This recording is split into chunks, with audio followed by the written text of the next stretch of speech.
Okay, this theory lesson we're going to look at accidentals. That doesn't mean having an accident.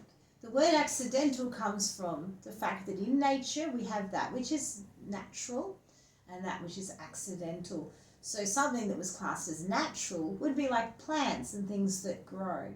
But things that are accidental are things that we have changed. Maybe we've built them, like our houses, or maybe something synthetic that we've made. So we don't distinguish things as natural and accidental anymore, but that's carried on to our piano and our musical instruments. I'm using the piano again because it's easier to see the accidentals than it is on your others. Now, so on the piano, our natural notes are our white notes. The notes which we are classing as accidentals are our black notes. Now, that's not fully true, but it's true enough for the moment. So in this lesson, our accidentals are just going to be our black notes. So we know the names of our white notes. We've got C, D, E, F, G, A, B.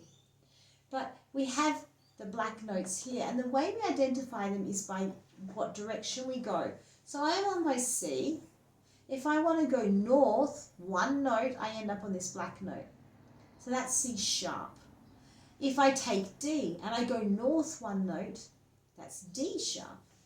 You might see that E doesn't have a black note, so I'm going to skip that one. And if I go from F and I go north one note, that's F sharp.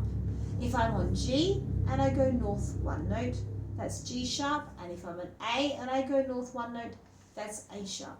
But I could go north from my house, and you could go south from your house, and we could meet in the middle. So if I went the other way and I get my B and I go south, I call it B flat. If I go from A and I go south one note, it's A flat. If I go from G and I go south one note, it's G flat. And I'll go from E and I go south one note, that's E flat. If I go D and I go south one note, that's D flat. Now on the keyboard, that's one key. One key for C sharp, the same key for D flat. So that key has two possible names. We call those names C sharp and D flat equivalent. Equivalent means equal. So we have, these are enharmonically equivalent.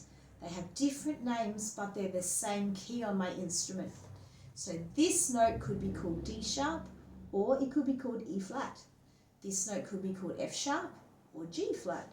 This one could be called G sharp or A flat. This one could be called A sharp or B flat. So they have two names, enharmonic equivalent names. This instrument, they are enharmonically equivalent, and there's one key for two notes. So if you're playing an instrument where your teacher's saying something slightly different to that, that's okay, because other instruments do work slightly different to that. But for grade 1 theory, they're enharmonically equivalent and they're regarded as the same note.